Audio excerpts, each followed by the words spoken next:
दोस्तों आप सभी का बहुत बहुत स्वागत है हमारे चैनल में। इस वीडियो के अंदर अभी हम लोग लूसेंट सामान्य ज्ञान इससे रिलेटेड जो है इम्पोर्टेंट 40+ क्वेश्चन जो है इस वीडियो में देखने वाले हैं, जो कि आपके आने वाले एग्जाम से railway, group D, SSC, UP police, लेखपाल और आने वाले सभी प्रतियोगिता परीक्षा के लिए काफ़ी इम्पोर्टेंट है। तो दोस्तों आप इस वीडियो को बहुत ध्यान से लास्ट तक देखिए और चैनल पर नया है तो चैनल को सब्सक्राइब कर पास में जो घंटे यानी जो बेल आइकन का निशान है इसे ज़रूर से ऑन कर दें, ठीक है। और ये टोटल जो 40+ क्वेश्चन है, आप इनमें से कितने क्वेश्चन जो है सही कर पाते हैं, अपना स्कोर जो है कमेंट बॉक्स में ज़रूर बताएं। तो चलिए शुरू करते हैं। देखिए यहाँ पर हमारा पहला क्वेश्चन दिया गया है, पृथ्वी को सूर्य की परिक्रमा करने में लगते हैं, मतलब कितना समय लगता है लगभग में आपको बताना है। तो पृथ्वी को सूर्य की परिक्रमा करने में जो है लगभग 365.25 दिन लगता है, ठीक है। कितना समय लगता है? 365.25 दिन जो है पृथ्वी को सूर्य की परिक्रमा करने में लगता है, ठीक है। मतलब 1 साल लगता है। आंसर हो जाएगा बी। इसके अलावा यहाँ से एक और क्वेश्चन पूछा जाता है कि चंद्रमा जो है पृथ्वी का एक चक्कर कितने दिनों में लगाता है। चंद्रमा पृथ्वी का एक चक्कर कितने दिनों में लगाता है? 27.3 दिन में लगाता है। 27.3 दिन में चंद्रमा जो है पृथ्वी का एक चक्कर लगाता है। अगर सूर्य की तुलना पृथ्वी से की जाए, अगर सूर्य की तुलना पृथ्वी से की जाए तो सूर्य पृथ्वी से जो है कितना गुना बड़ा है, ठीक है। सूर्य पृथ्वी से कितना गुना बड़ा है? तो 109 गुना, ठीक है। कितना गुना बड़ा है? 109 गुना बड़ा है। सूर्य की सतह का तापमान पूछा जाए कि सूर्य की सतह का तापमान कितना होता है, तो 6000 डिग्री सेल्सियस जो है सूर्य की सतह का तापमान होता है। पृथ्वी जो है सूर्य से कितनी दूरी पर है? तो 15 करोड़, ठीक है। पृथ्वी जो है सूर्य से कितनी दूरी पर है? तो 15 करोड़ किलोमीटर, 15 करोड़ किलोमीटर की दूरी पर है, ठीक है। आपको ये सारी बातें जो है याद रखनी है, काफ़ी इंपॉर्टेंट है आपके एग्जाम के लिए। अगला क्वेश्चन देखते हैं। क्वेश्चन नंबर 2 है, निम्नलिखित में से कौन सी एक याचिका अधीनस्थ न्यायालयों की कार्य पद्धति का परीक्षण करती है। तो आपको बताना है कि इनमें से कौन सी एक रीट यानी याचिका जो है अधीनस्थ न्यायालयों की कार्य पद्धति का परीक्षण करती है। तो कौन सा है? तो उत्प्रेषण, ठीक है, उत्प्रेषण है। आंसर हो जाएगा सी। इसके अलावा कितने प्रकार की रीट यानी याचिकाएँ होती है? तो देखिए न्यायालय जो होती है ये 5 प्रकार के रीट जारी करती है, ठीक है। पहला कौन सा है? बंदी प्रत्यक्षीकरण रीट, दूसरा परमादेश, तीसरा उत्प्रेषण, चौथा निषेधाज्ञा और पांचवा जो है अधिकार परीक्षा। यानी टोटल ये 5 प्रकार की रीट होती है और ये न्यायालय के द्वारा जो है जारी किया जाता है, ठीक है। क्वेश्चन नंबर 3 है कि संविधान संशोधन द्वारा मतदाता की आयु 21 वर्ष से घटाकर 18 वर्ष की गई। तो मतदाता की आयु 21 वर्ष से घटाकर 18 वर्ष जो है ये 61वें संविधान संशोधन के द्वारा किया गया था, ठीक है। आंसर हो जाएगा सी। क्वेश्चन नंबर 4 है, विधानसभा के विघटन के बाद भी उसका अध्यक्ष यानी स्पीकर पद पर बना रहता है। विधानसभा के विघटन के बाद भी उसका अध्यक्ष यानी स्पीकर जो होता है ये पद पर बना रहता है। तो पद पर जो है ये विधानसभा के विघटन के बाद गठित विधानसभा की पहली बैठक के ठीक पूर्व तक, ठीक है।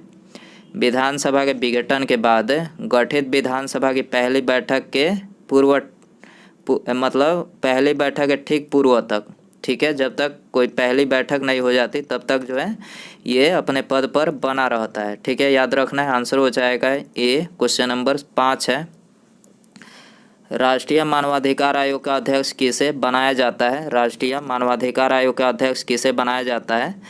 तो ये सुप्रीम कोर्ट का कोई सेवानिवृत्त मुख्य न्यायाधीश को बनाया जाता है, ठीक है। सुप्रीम कोर्ट का कोई सेवानिवृत्त मुख्य न्यायाधीश को जो है राष्ट्रीय मानवाधिकार आयोग का अध्यक्ष बनाया जाता है। आंसर हो जाएगा बी। राष्ट्रीय मानवाधिकार आयोग की बात करें तो इसकी स्थापना कब हुई थी? 12 अक्टूबर सन 1993 में इसकी स्थापना हुई थी। मुख्यालय पूछा जाए तो मुख्यालय जो है दिल्ली में है, ठीक है। क्वेश्चन नंबर 6 है, निम्नलिखित में से कौन सा कथन राष्ट्रीय मानवाधिकार आयोग के बारे में सही नहीं है। तो राष्ट्रीय मानवाधिकार आयोग के बारे में इनमें से कौन सा कथन गलत है ये आपको बताना है। तो देखिए यहाँ पर जो है तीसरा जो कथन दिया गया है ये राष्ट्रीय मानवाधिकार आयोग के बारे में गलत है। इस आयोग के अध्यक्ष और सदस्यों की नियुक्ति राष्ट्रपति द्वारा की जाती है, तो ये कथन गलत है, राष्ट्रपति के द्वारा जो है नहीं की जाती है। ठीक है, और बाकी ये तीनों जो है ये सत्य है। इसकी स्थापना 12 अक्टूबर 1993 में की गई थी, करेक्ट है। मानवाधिकार उल्लंघन के मामलों में आयोग को सज़ा देने का अधिकार नहीं है, ये भी करेक्ट है। और तीसरा जो दिया गया है, आयोग अपनी वार्षिक रिपोर्ट केंद्र सरकार और राज्य सरकारों को भेजता है। ठीक है, राष्ट्रीय मानवाधिकार आयोग जो है अपनी वार्षिक रिपोर्ट केंद्र सरकार और राज्य सरकारों को भेजता है। तो यहाँ पर ये तीनों ही कथन जो है राष्ट्रीय मानवाधिकार आयोग के बारे में सत्य है, और तीसरा जो है गलत है। जो गलत पूछा गया था, आंसर हो जाएगा सी। क्वेश्चन नंबर 7 है, भारत के निम्नलिखित मिट्टियों में से कपास की खेती के लिए कौन सी सर्वाधिक उपयुक्त है?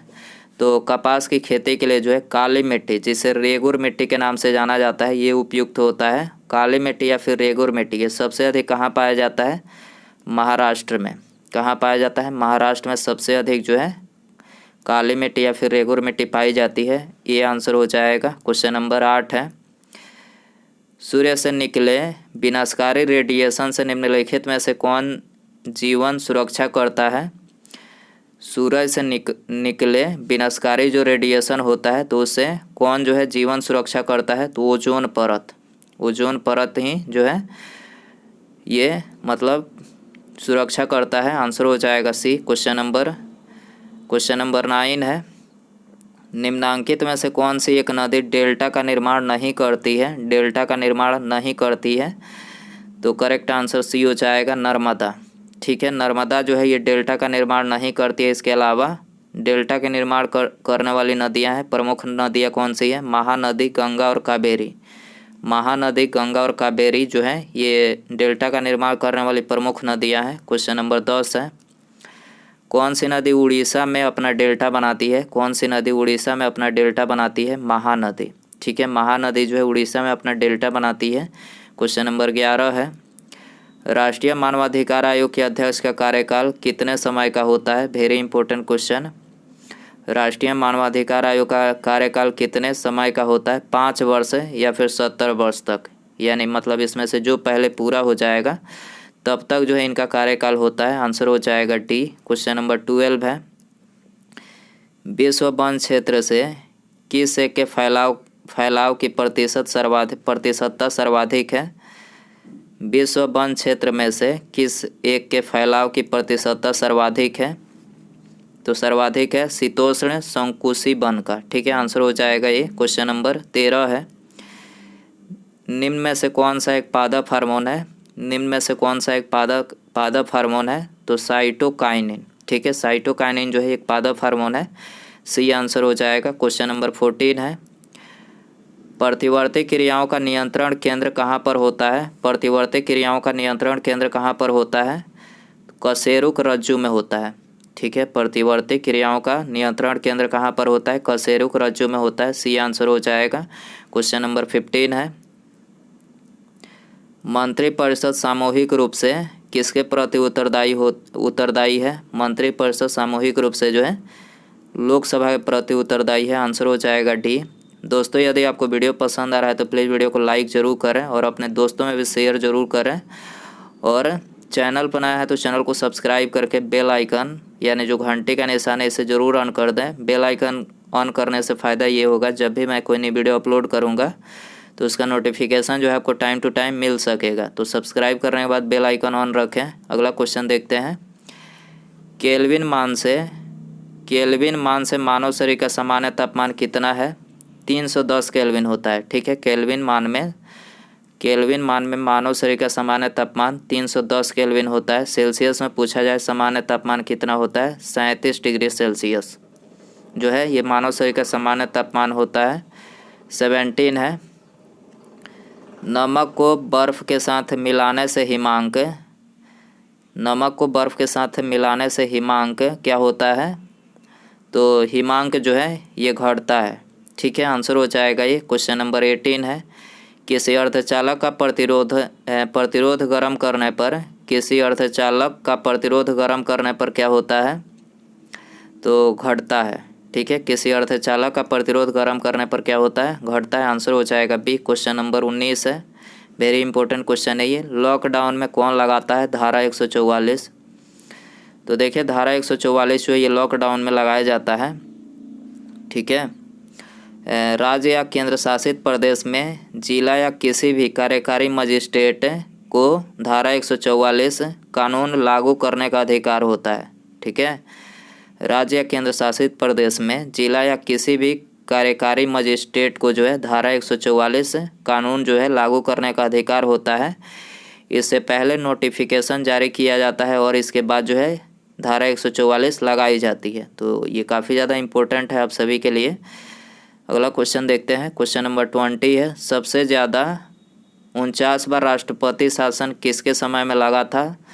49 बार राष्ट्रपति शासन सबसे ज़्यादा बार किसके समय में लगा था? इंदिरा गांधी के समय में लगा था। आंसर हो जाएगा ऑप्शन ए। क्वेश्चन नंबर 21 है। विशाखापट्टनम प्रसिद्ध है। विशाखापट्टनम किस लिए प्रसिद्ध है? तो पानी जहाज निर्माण के लिए। ठीक है, विशाखापट्टनम जो है पानी जहाज निर्माण के लिए प्रसिद्ध है। सी आंसर हो जाएगा। निम्नलिखित में से कौन सा मिलान गलत है? तो यहाँ पर ये तीसरा मिलान गलत है। ब्रेबोर्न स्टेडियम लंदन में नहीं है। ब्रेबोर्न स्टेडियम लंदन में नहीं है। कहाँ पर है? मुंबई महाराष्ट्र में है। मुंबई महाराष्ट्र में है। ठीक है, याद रखना है, बाकी तीनों करेक्ट हैं।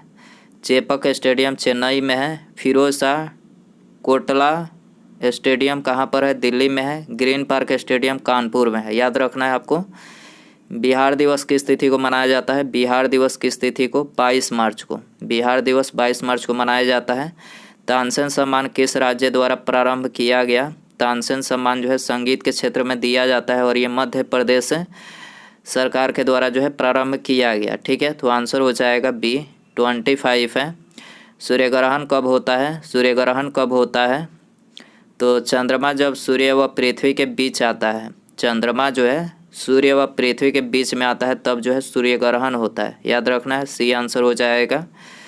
आर्थिक नियोजन विषय है। आर्थिक नियोजन किसका विषय है? समवर्ती सूची का विषय है। ठीक है, आर्थिक नियोजन जो है समवर्ती सूची का विषय है। सी आंसर हो जाएगा।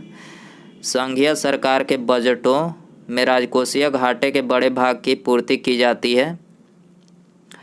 तो ये की जाती है घरेलू उधारों से। ठीक है, संघीय सरकार के बजटों में राजकोषीय घाटे के बड़े भाग की पूर्ति की जाती है घरेलू उधारों से की जाती है। आंसर हो जाएगा बी। क्वेश्चन नंबर 28 है। निम्नलिखित संगठन में से कौन सा निर्यातकों के विभिन्न जोखिमों हेतु बीमा प्रदान करता है? तो कौन करता है? ये करता है export credit and guarantee corporation. Export credit and guarantee corporation जो है निर्यातकों के विभिन्न जोखिम हेतु बीमा प्रदान करता है। डी आंसर हो जाएगा। क्वेश्चन नंबर 29 है। भारत में अंग्रेजों के समय प्रथम जनगणना हुई। भारत में अंग्रेजों के समय प्रथम जनगणना किसके काल में हुई थी? लॉर्ड मेयो के कार्यकाल में 1872 में। ठीक है, लॉर्ड मेयो के कार्यकाल में 1872 में हुई थी। और विधिवत जनगणना, ठीक है, विधिवत मतलब भारत की पहली संपूर्ण जनगणना कब हुई? 1881 में। किसके मतलब किसके कार्यकाल में हुई थी? लॉर्ड रिपन के। लॉर्ड रिपन के कार्यकाल में हुई थी 1881 में भारत में विधिवत जनगणना। ठीक है, अंग्रेजों के समय में जनगणना लॉर्ड मेयो के कार्यकाल में 72 में। क्वेश्चन नंबर 30 है। नवी मुंबई इंडस्ट्रियल कॉरिडोर की स्थापना किस देश के वित्तीय एवं तकनीकी सहायता से की जा रही है? नवी मुंबई इंडस्ट्रियल कॉरिडोर की स्थापना किस देश के वित्तीय एवं तकनीकी सहायता से की जा रही है? तो जापान की वित्तीय और तकनीकी सहायता से की जा रही है। डी आंसर हो जाएगा। निम्नलिखित में से कौन सा युग्म सही सुमेलित नहीं है? तो यहाँ पर दूसरा जो युग्म दिया गया है टोकोफेरॉल, इससे बेरी नहीं होता है। टोकोफेरॉल से जो है जनन क्षमता में कमी आती है। जनन क्षमता में कमी आती है। विटामिन ई इसका रासायनिक नाम होता है टोकोफेरॉल। विटामिन ई का रासायनिक नाम जो है टोकोफेरॉल होता है और इसकी कमी से जनन क्षमता में कमी आती है। ठीक है, बाकी तीनों करेक्ट हैं। रेटिनॉल जीरोप्थेल्मिया होता है, साइनोकोबाल्बिन रक्त अल्पता इसको बोलते हैं, और आर्गोकैल्सिफेरॉल रिकेट्स, याद रखना है आपको। निरपेक्ष शून्य तापमान पर अणुओं की गतिज ऊर्जा, निरपेक्ष शून्य तापमान पर अणुओं की गतिज ऊर्जा, तो अणुओं की गतिज ऊर्जा न्यूनतम हो जाती है, न्यूनतम हो जाती है। आंसर हो जाएगा बी। क्वेश्चन नंबर 33 है, निम्नलिखित में से किस कोशिकाओं को कोशिका पावर हाउस कहते हैं? कोशिका पावर हाउस किसे बोला जाता है? माइटोकॉन्ड्रिया को। आंसर हो जाएगा बी। सल्फर हेक्सा फ्लोराइड अणु का आकार कैसा होता है? सल्फर हेक्सा फ्लोराइड अणु का आकार कैसा होता है? अष्टफलकीय होता है। आंसर हो जाएगा बी। क्वेश्चन नंबर 35 है, किसी तत्व या गुणों को प्रदर्शित करता है? किसी तत्व या गुणों को प्रदर्शित करता है परमाणु क्रमांक। परमाणु क्रमांक किसी तत्व या गुणों को प्रदर्शित करता है, ये आंसर हो जाएगा। 1802 की बेसिन की संधि पर हस्ताक्षर किसके मध्य हुए थे? 1802 की बेसिन की संधि पर हस्ताक्षर किसके समय में हुए थे? अंग्रेज तथा बाजीराव द्वितीय के। ठीक है, अंग्रेज तथा बाजीराव द्वितीय के मध्य हुआ था, याद रखना है। बी आंसर हो जाएगा। विधवा पुनर्विवाह अधिनियम किसके शासन में क्रियान्वित किया गया? विधवा पुनर्विवाह अधिनियम किसके शासन में क्रियान्वित किया गया? लॉर्ड कैनिंग के शासन में। ठीक है, विधवा पुनर्विवाह आंसर हो जाएगा बी। क्वेश्चन नंबर 38 है, प्राचीन स्मारक संरक्षण एक्ट किस गवर्नर जनरल के कार्यकाल में पारित हुआ? प्राचीन स्मारक संरक्षण एक्ट किस गवर्नर जनरल के कार्यकाल में पारित हुआ?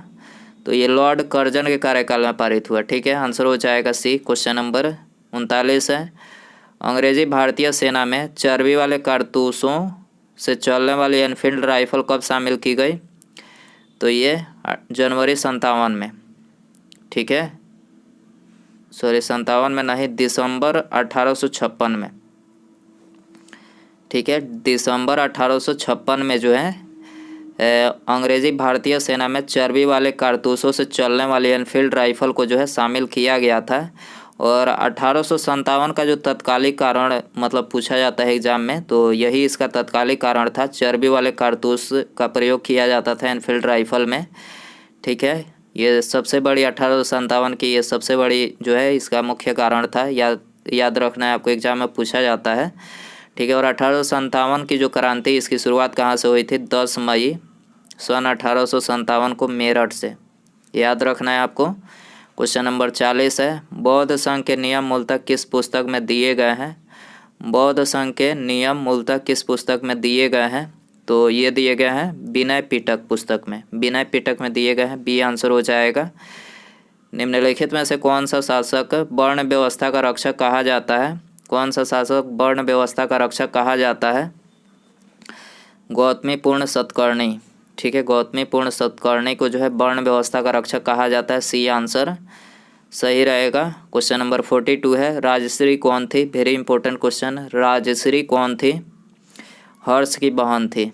ठीक है, राजश्री कौन थी? हर्ष की बहन थी। आंसर हो जाएगा डी। 43 है, बाबर को विश्व प्रसिद्ध कोहिनूर हीरा उसके पुत्र हुमायूं ने प्रदान किया था। हुमायूं को ये हीरा कहाँ से प्राप्त हुआ? बाबर को विश्व प्रसिद्ध कोहिनूर हीरा उसके पुत्र हुमायूं से प्राप्त हुआ था। हुमायूं को यह हीरा कहाँ से मतलब प्राप्त हुआ था? तो हुमायूं को यह हीरा जो है ग्वालियर, ठीक है, ग्वालियर से जो है प्राप्त हुआ था। सी आंसर हो जाएगा। क्वेश्चन नंबर 44 है, गर्म करने से विस्तारण क्या होता है? पदार्थ का घनत्व घटा देता है। गर्म करने से विस्तारण क्या होता है? पदार्थ के घनत्व को घटा देता है। सी आंसर हो जाएगा। उसके बाद यहाँ पर हमारा अगला क्वेश्चन है और ये इस वीडियो का लास्ट क्वेश्चन है। क्वेश्चन नंबर 45 है, जीरेनियम पौधे किस भाग से इसका तेल जिसका उपयोग सुगंध बनाने के लिए किया जाता है निकाला जाता है? जीरेनियम पौधे किस भाग से इसका तेल जिसका उपयोग सुगंध बनाने के लिए किया जाता है निकाला जाता है? किससे निकाला जाता है? तो ये निकाला जाता है पत्तियों से, याद रखना है। आंसर हो जाएगा ऑप्शन ए। तो दोस्तों ये था लूसेंट सामान्य ज्ञान के 45 क्वेश्चन। आई होप कि ये वीडियो पसंद आया रहेगा। आप इन 45 क्वेश्चन में से कितने क्वेश्चन जो है सही कर पाए हैं अपना स्कोर कमेंट बॉक्स में ज़रूर बताएं। और वीडियो पसंद आया हो तो प्लीज़ वीडियो को लाइक ज़रूर करें और अपने दोस्तों में शेयर ज़रूर करें, ठीक है। और चैनल पर नया है तो चैनल को सब्सक्राइब करके बेल आइकन यानी जो घंटी का निशान है इसे ज़रूर से ऑन कर दें, ठीक है। मिलते हैं अगले वीडियो में। नमस्कार, जय हिंद, जय भारत।